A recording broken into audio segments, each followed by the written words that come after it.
یہ اصل میں ہوا ہے کہ جب نمرود، جس کا نام تھا بخت نصر، نیبوکیڈنیزر، اس نے 586 قبل مسیح میں، حضرت مسیح سے 586 قبل، اس نے حملہ کیا فلسطین پر۔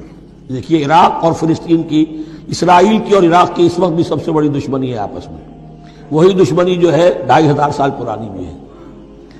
اس نے وہ نمرود بابل، نیبوکیڈنیزر جس کا نام تھا، اس نے حملہ کیا۔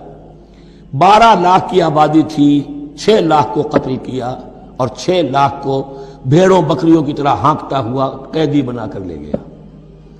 150 برس تک کیپٹیوٹی میں رہے ہیں یہ، اور یروشلم اجڑا رہا ہے۔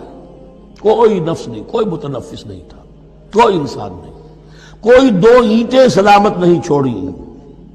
اسی وقت وہ ہیکل سلیمانی جو ہے وہ شہید کیا گیا۔ پھر آپ کو معلوم ہے کہ یہ پیلسٹائن، ادھر عراق کے بعد ایران، دشمنیاں تو تھیں کہ اے خورس نے حملہ کیا بابل پر، عراق پر، اور دشمن کا دشمن دوست ہوتا ہے، تو یہودیوں کو اجازت دے دی، کیپٹیوٹی سے نجات دے دی، جاؤ تم واپس جاؤ، اپنا شہر دوبارہ بناؤ۔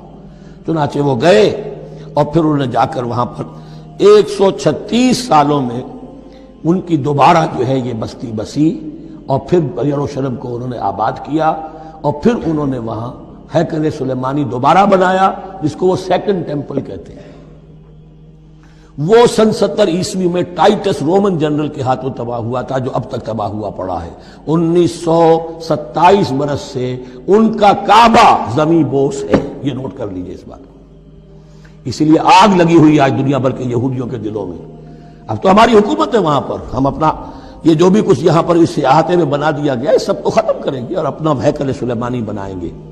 اس کے بلو پرنٹس بن چکے ہیں، نقشے بن چکے ہیں، ہر چیز تیار ہے۔ بس کسی دن کوئی ایک دھماکہ ہوگا، کوئی بم جو ہے کہیں پر پلانٹ کیا جائے گا، خبر آ جائے گی کہ کسی فینیٹک نے کہیں وہاں پر جا کر رکھ دیا، جیسے ایک فینیٹک گیا تھا مسجد الخلیل میں اور 70 مسلمانوں کو شہید کر کے خود بھی اس نے خودکشی کر لی تھی، اور ڈاکٹر تھا، امریکن ڈاکٹر گولڈسٹین۔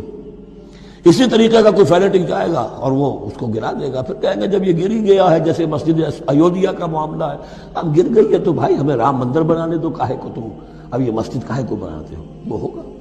اور یہ میں سمجھتا ہوں کہ چند ہفتوں کی یا چند مہینوں کی بات ہے۔